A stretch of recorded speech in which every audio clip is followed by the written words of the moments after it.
Have you ever felt like you are not the woman for the job, that you are not where you're supposed to be? If you're feeling that way, this podcast episode is for you. We want you to know you are no imposter. I'm Tina Yeager, and I'm your host, and I have a wonderful guest to introduce to you today. She's an expert in this area. Her name is Erin Harrigan, and she is a biblical business coach for high-achieving Christian women. She's also a podcast host and an author. Welcome, Erin. I am delighted to have you on the show today. Tina, I'm so excited for this conversation. Thank you for having me. Erin, let's get into some practical steps that women can take, beginning with I feel like an imposter and working toward I am moving forward in the calling that God has for me. I would first invite you to look at your schedule and see where your time is going. Are you spending time with the Lord? Are you carving out that time at the beginning of the day, in the evening?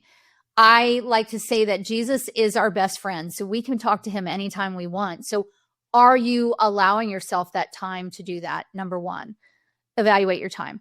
Number two, be sure that what you're listening to, what you're watching, who you're surrounding yourself with, that they are also following the Lord. Now, please know the Lord will put you in places where you are to reflect Jesus's light among non-believers.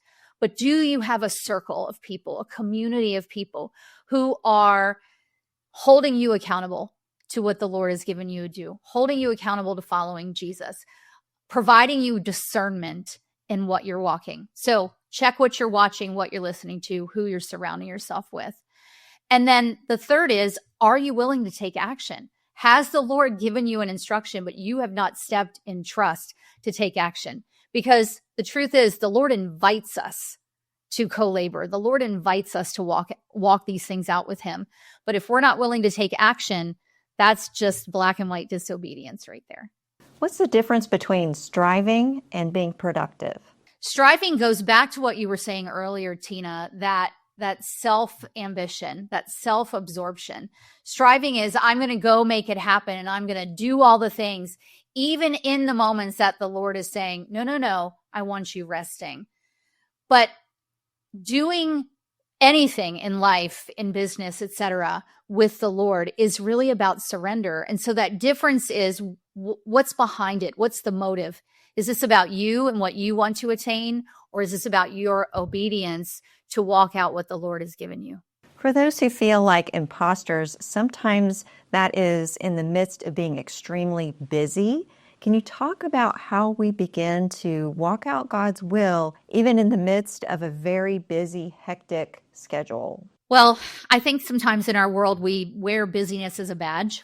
And so we have to really look at our time and where it's going. Where are we giving our best yes, right?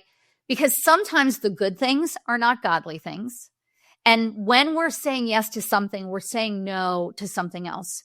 So how you begin to do that is to look at your time, as we talked about a little bit earlier, and understand where your time is going and where you're dedicating your time. But the other piece of that is life is going to be busy. We have a lot happening in our world today. Are you stopping in the midst of that? And truly, like a child holding her mother's hand in the grocery store, where she'll look up to her mother or her father and say, can I do this now? Or can I get this now? Are we stopping in every moment, even in the busyness, to say, okay, Lord, what do you have? What do I need to do next? What's that very next step? We can do that on the fly if we're in constant communication with him. That's a really good point, to just dwell with God in the space that we are, to avoid doing things that are a waste of time when we have so very little time. What are some other things we really need to focus on in order to get away from really being imposters and being in the wrong place? Be aware of where you're taking yourself. Sometimes I like to think about Jesus as being our great positioning shepherd, our GPS. But you know what it's like when you're in the car and your GPS is taking you one route and you say, no, I know a better route. Sometimes we think we know better than the Lord. And the truth is that's impossible because he knows he's the author and finisher. So he already knows where we're going 10 steps ahead of us. So we have to really gut check in with our spirit. Is this about me or is this about you, Lord? And being aware when we are walking into situations that look like we could make a big impact. Is that impact about me? Is that impact about him? Secondly, it's trusting, knowing the Lord's character, that he's not going to lead you astray. He will lead you places that you're not comfortable. He will lead you places that have you looking around going, am I an imposter? Do I belong in this room? But are we in his word? Are we trusting him? Do we know his character? When he takes us in that direction, we may hedge and say, am I supposed to be here? And then we check in with him. Lord, you've brought me here. Show me what to say. Give me the words. Show me how to interact. We've got to pay attention to where we're going in every moment of our day. What about those of us who've been burned out by striving and are also overwhelmed at the idea of moving forward? This is what I do in my business. And most of the women that I work with, that's exactly where they are. They're chronic overachievers. So they tend to be burned out. They can get overwhelmed because really there's so much that they want to do. And they want to do that in the Lord. They want to follow him, but they also struggle with control. And so I walk them through this framework that I call the 4 keys to redefine hustle. So it's number 1, define. Who is defining you? Where are you finding your identity? It's not the achievements. It's not the titles. It's not the followers. It's you being daughter of the Most High King. Number 2, direct, allowing him to direct us and seeking his direction in every moment.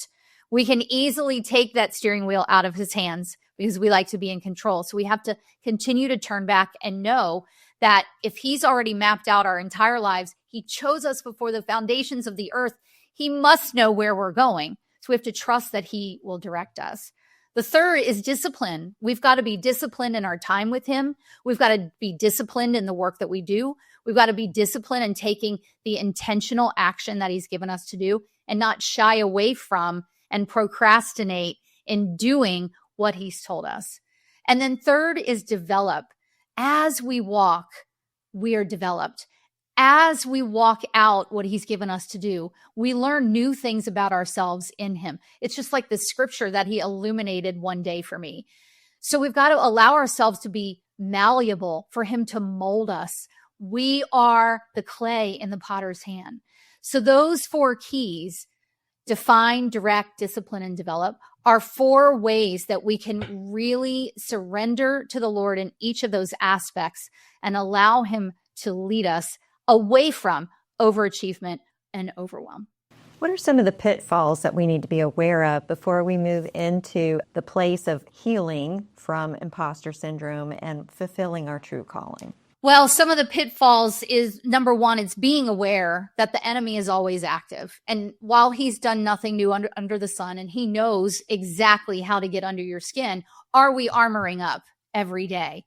Are we putting on that armor? Because we are in that battle. Number 2, and I just learned this weekend at a retreat, we are chosen, we are set apart, but we have dominion and authority. We have dominion and authority over our minds, our thoughts, our lives in Jesus, not in our own strength. So we have to be careful that we're not sitting and spiraling in victim thinking or in our old stories or retelling our past or leaning on our struggles. We were not made to struggle, and we don't have to lean into those places, which are comfort zones, by the way. That can be a real pitfall because we're not assuming the position of authority over those things to walk with him. Erin, what is one key solution, a practical tip that you would like to leave with those who are viewing and listening today? Well, this may just sound so cliche, but the practical tip is, are you in the Word? Are you in the Word? And I know we're busy. We've talked about that. We have a lot happening, but the Lord is never going to have you do anything that A, would take you away from the Word, and B, would contradict his Word. So we've got to be in the Word so that we are consistently knowing his character, knowing his voice, and knowing what he says about us, not what we think and not how the world would describe us. Erin, what are some resources that you'd like to invite the audience to take advantage of on your website and with regard to the books and the services that you have to offer? One way that you can connect with me deeper is to get my 4 Keys audio devotional. It's a 5-day devotional. It'll drop a 3-minute audio right into your email. And I break down, define, direct, discipline, and develop, but you get to hear it in my voice. There's a tool that will go along with that comes with that. But I invite you to go get that devotional, that resource at my website. Certainly tune into my podcast as well, because I'm not speaking from myself. I'm speaking from what he gives me to talk about. So that can be another resource for you on the go. It's 15 minutes. It's weekly. You can pop that on as you're driving wherever and just let the word soak over you. I hope that all of you listening understand now that you are no imposter. And I also hope that you will come back for the next episode of Flourish-Meant.